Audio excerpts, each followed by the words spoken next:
fragmenting, isn't it, a little bit here? Daylight appearing right at the back there of that group is Wim de Vos, as they take yet another left-hander. And that's Pontoni of Italy. And right up there as well is Richard Grunendahl. Grunendahl really has got pressure on his shoulders. He's been the man of the moment throughout the winter. He's won the World Cup, winning 3 events in that series of 6. So he comes here as hot favourite, but of course defending a title is a lot harder than trying to gain one. Some of these riders will have been riding around this circuit hour after hour in their permitted training times to make sure that they've got the best line and know the best way to find an easy and safe way around the circuit. Quite rutted in places. Those need to be avoided wherever possible. Wim de Vos just at the back of the group there. Belgium, the #1 nation in the World Cup standings. Netherlands are the 2nd and the Czech Republic are the 3rd. And it is these 3 countries at the moment that are taking close order at the front. There's the gap back to the next little posse of riders. And at the moment, Dlask of the Czech Republic, he's starting to go away a little bit. Good technique. You saw his right leg go through on the inside so that when he put it down, he was right into the running step. So this is the way to sort the field out, isn't it? A little bit like a track race. Once the gun fires, you are absolutely flat out. Unlike a road race where they roll away from the start and then the tempo builds as attacks form with riders going clear. Here it is total commitment from the start. Now we look as though we have a little useful working group here. Mario de Klerk just at the back. There he is, you can see. So Belgium have a strong representation in this group. Tom van Open also there, number 16, rides on the Flandrian 2002 team. Van Open was 2nd in the World Champs on 2 occasions for the Espoirs category. And these 5 have an advantage of, well, it's still ticking on there. It's over 10 seconds as they come back onto the road. Still ticking away, so this certainly is very, very useful indeed. 5 riders are clear. Dlask, Verweken of Belgium, Grunendahl, Naes and Van Open, also of Belgium. This is the chasing group, and it's being led by Pontoni of Italy. Sitting in Pontoni's wheel is Wim de Vos of the Netherlands. But this man is totally oblivious of that. He's got one thing in mind, and that is to blast the field out of his wheel. And at the moment, he's doing a very good job. There's only 4 managing to stay with him. This is so annoying. It really disrupts your rhythm. You're just about getting into your stride. Up comes a set of steps, and then you've got to get back into the saddle quickly, flick those pedals over. Since clipless pedals came on board, of course, that has revolutionised getting your feet back in. When it was toe clips and straps, well, you could get so frustrated if you trod on the pedal and force the clip into the back. Here it's different now with the clipless style. So here they are, the 5 confirmed on our screen that went through with that handsome lead. Dlask of Czech Republic, Verweken from Belgium, Grunendahl Netherlands, and the rest of that group made up of Belgium. We'll take a short break, come back for more thrilling action.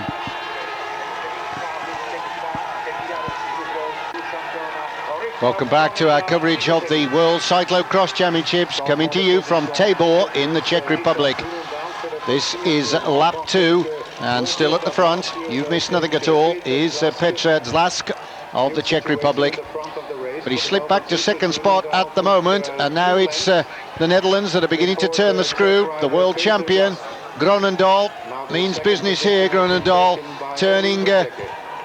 turning on the style, trying to go away. There is the tempo confirmed, just under 30 kilometers per hour on the opening loop. So Grunendahl riding for the Rabobank professional team. Now he looks as though he's going to try and get away from the rest. Tights being worn by quite a few of the riders as well here, rather anxious to try and keep the cold as much as possible out of the legs and the knees before the damp really does settle in. Just look at the colour of the face here. World champion on the front, Grunendahl.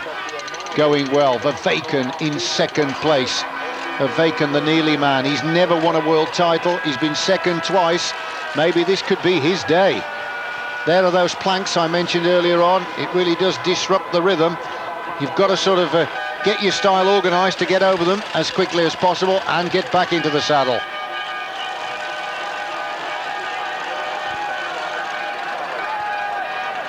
That is very, very cut up, isn't it? The junior race took place 3 hours before the start of this one, and then 24 hours earlier it was the turn of the espoirs and the women, so that's why it's so heavily rutted. Bike pulled firmly into the side, good technique.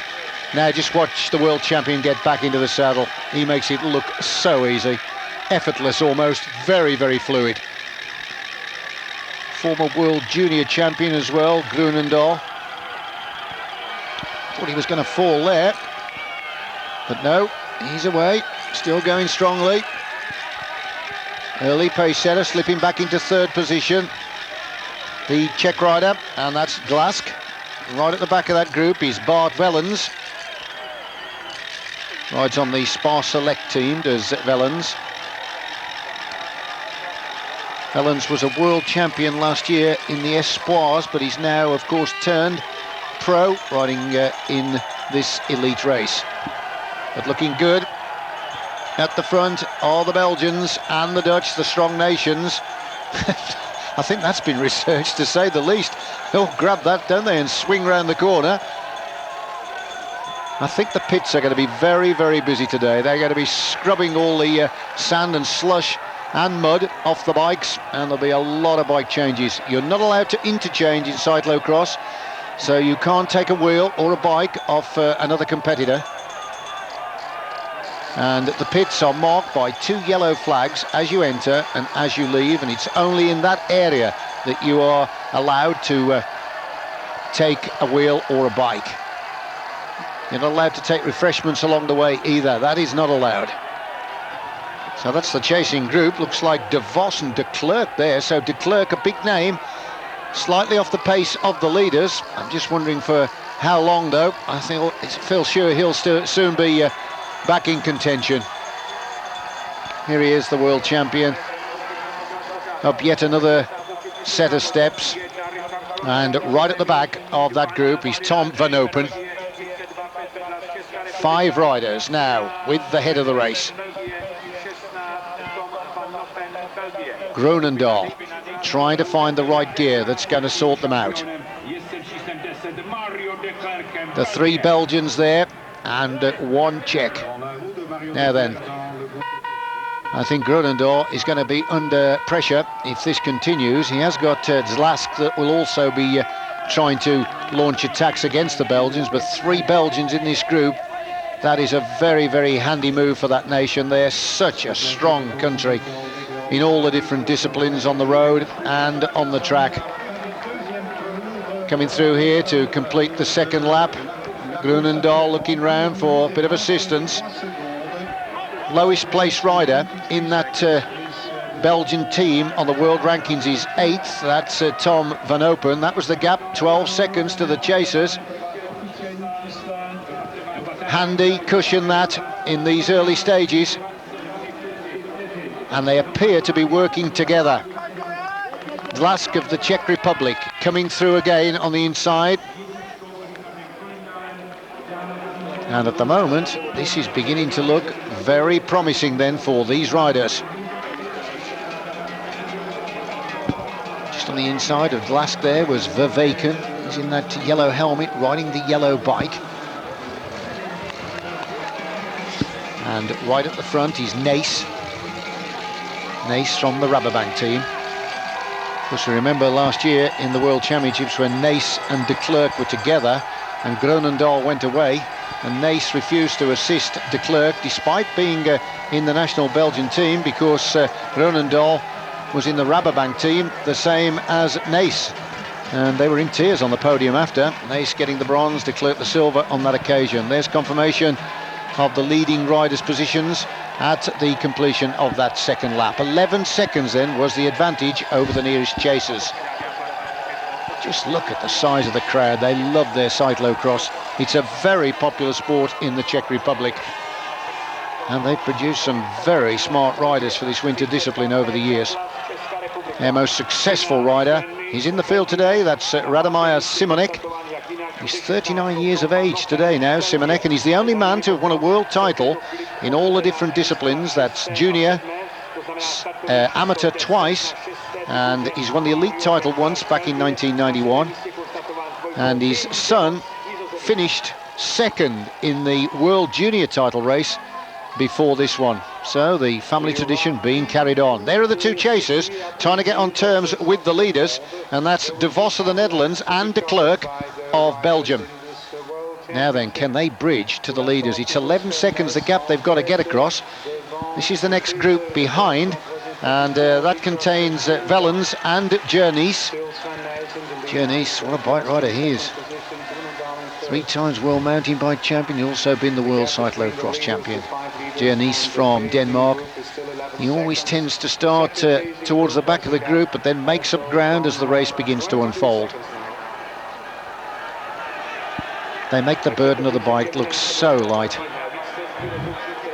Now there are the two chasers trying to get on terms, and that is Wim De Vos. In fact, De Vos looks as though he's locked contact with De Klerk there, and it's looking like De Klerk is closing down on the leaders. So he's limiting that 11 seconds that he trailed at the end of lap 2. Now that's really going to strengthen the Belgian's arm. Another Belgian joining the leading group. Union flags flying there to support the British. Haven't caught a sign of them yet. Thought I saw Matt Ellis earlier on. Yes, he's made it up to the leaders. So that leading group now is 6 strong, and that means that Belgium have got 4 here.